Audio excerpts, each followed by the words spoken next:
माय माऊली नमस्कार. श्री नर्मदा पुराण रेवाखंड कथासार अभिवाचन करत आहे. श्री नर्मदाय नमः. अध्याय 4. नर्मदा 15 नावांचे वर्णन. नर्मदेस महेश्वराचे वरदान. मार्कंडेय म्हणाले, त्यानंतर महादेवजींना समुद्राच्या प्रलयापलीकडे सुवर्णवर्णाच्या दिसणाऱ्या विविध प्रकारच्या शिला असलेल्या त्रिकुटावर शिखरावर मी पाहिले. त्या उंच शिलावर कोटीर्द्राणे युक्त अविनाशी अज ईशान महादेव परमात्मा सर्व भूतांमध्ये शिव समासीन होते. त्या चरणांना मी वंदन केले. मनुसहित सर्व देवांनीही नमस्कार केला. त्या भयंकर प्रलयामध्ये 1000 युगांपर्यंत मी तेथेच होतो. हे ऐकून युधिष्ठिर म्हणाले, आपण जे कल्याण करत आहात ते माझ्या बंधू बांधवांनी ऐकावे अशी माझी इच्छा. त्या घोर अंधकारमय प्रलय सागरात भ्रमण करणारी कमळासारखी नेत्र असणारी रुद्रापासून उत्पन्न झालेली ती कोण होती बरे? मार्कंडेय म्हणाले, आजचा प्रश्न मी म्हणूला विचारला. त्या अबलेच्या उत्पत्तीविषयी म्हणून मला जे सांगितले ते मी तुला सांगतो. प्राचीन काळी शांत शंकराने उमासहित सर्व लोकांच्या हिताकरिता वृक्षवाण पर्वतावर घोर तप केले. तपस्या करत असताना महादेवाच्या दिव्य शरीरातून श्वेत म्हणजेच घाम निघाला. तो घाम पर्वताला भिजवू लागला. त्यामधून महान पुण्यशिला सरिता उत्पन्न झाली. कमलदलाप्रमाणे नेत्र असणाऱ्या तिला एका रणवसिंधूमध्ये पाहिलेच. प्रथम तिने स्त्रीरूप धारण करून सतयुगात 10,000 वर्ष शिवजीची आराधना केली. तेव्हा उमेसहित शंकर प्रसन्न झाले. तिला तिच्या मनातील इच्छेनुसार वर मागण्यास सांगितले. तेव्हा सरिता म्हणाली, हे प्रभो, स्थावर जंगम नष्ट झाल्यावर प्रलय काळ आला तरी मी आपल्या कृपेने अक्षय बनून राहो. नद्या सागर पर्वत नष्ट झाले तरी सुद्धा मी अक्षय व पुण्यशिला बनून राहो. महापातक उपपातक यांनी युक्त असलेल्यांनी भक्तिपूर्वक माझ्या जलामध्ये स्नान केले तर ते पापमुक्त हो. उत्तर भारतात जशी गंगा आहे तशी दक्षिण भारतात दक्षिण गंगा म्हणून मी देवतांकडून पूजित हो. पृथ्वीवर सर्व तीर्थावर स्नान केल्याने जे फळ मिळते ते फळ माझ्यामध्ये भक्तिपूर्वक स्नान केल्याने मनुष्याला प्राप्त हो.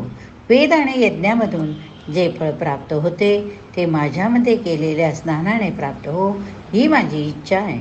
सर्व दान उपवास सर्व तीर्थांच्या स्नानाने जे फळ प्राप्त होते त्या माझ्या जलातून उत्पन्न व्हावे.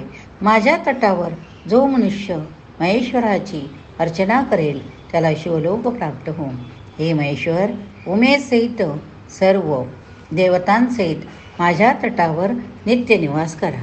कोणताही जीव, मग तो सत्कर्मी, शांत, दांत म्हणजेच आत्मसंयमी, जितेंद्रिय असो, त्याचा माझ्या जलामध्ये मृत्यू झाला तर तो जीव अमरावतीपुरीला जाईल. 3 लोकात मी महापापनाशिनी म्हणून प्रसिद्ध होईल. हे देव देवेश, आपण जर प्रसन्न असाल तर हे सर्व मला द्या. हे नृपश्रेष्ठ, असे अनेक दिव्य वर नर्मदेने मागितले. तेव्हा महादेवजी म्हणाले, हे कल्याणी, तू मागितलेस ते सर्व सफळ हो. हे अनिंदिते, तुझ्याशिवाय या लोकात कुणी या वराला पात्र नाही. हे श्रेष्ठ मुनी, हे श्रेष्ठ मुखी, ज्यावेळेस तू माझ्या शरीरातून उत्पन्न झालीस तेव्हापासून पापाचे निवारण करणारी म्हणून सिद्ध झालेली आहेस, यामध्ये संदेह नाही. सृष्टी क्षय झाल्यावर किंवा संकट काळ आल्यावर जे उत्तर तटावर निवास करतील ते सर्व जीवजंतू वनस्पती वृक्ष सर्व सद्गतीला प्राप्त होतील. दक्षिण तटावर जे आश्रय घेतील ते पितृलोकांचे अधिकारी होतील. तुझ्या म्हणण्यानुसार उमेसहित मी सदैव तुझ्या तटावर निवास करीन, यात संदेश नाही. ब्रह्मा, इंद्र, चंद्र, वरुण, साध्य देवांसहित मी निवास करीन. माझ्या आज्ञेने हे सर्व उत्तर तटावर निवास करतील. पितृगणांबरोबर अन्य देवता माझ्याबरोबर दक्षिण तटावर निवास करतील. तुझ्याकरिता हा उत्तम वर आहे. जा, मृत्यूलोकांना पापमुक्त कर. मी आणि म्हणून सर्वव्यापी महादेवाला वंदन केले. त्यानंतर ते ऋषी, संघ, सूर, असुर, उमेसहित अंतर्धान पावले. म्हणून नर्मदा महापुण्यशिला गंगा तीनही लोकात प्रसिद्ध होय. 15 स्तोत्रांनी दिशांना व्यापून पवित्र करून वाहत आहे. शौन, महानंद, नर्मदा, सुरसा, कृता, कृपा, मंदाकिनी, दशार्णा, चित्रकूटा, तमसा, विदशः, विपाशा, रंजना, वालुवाहिनी, वृक्षपाद यापासून उत्पन्न झाली असून सर्व पापांचरण करणारी पवित्र सर्व मंगलदायिनी कल्याण रूपिणी आहे.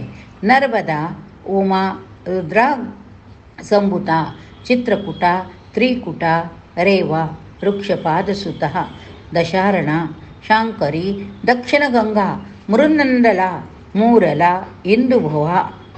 वेदाने पारंगत असलेले पुराण वेत्ता महाभाग्यशाली राज्यपालांद्वारा तसेच सोमपान करणारे याज्ञिक या 15 दिव्य नावांची स्तुती करतात. हे नरोत्तम, हे सर्व महापुण्य वर्णन मी आपल्याकरिता केले म्हणून हे सांगितले.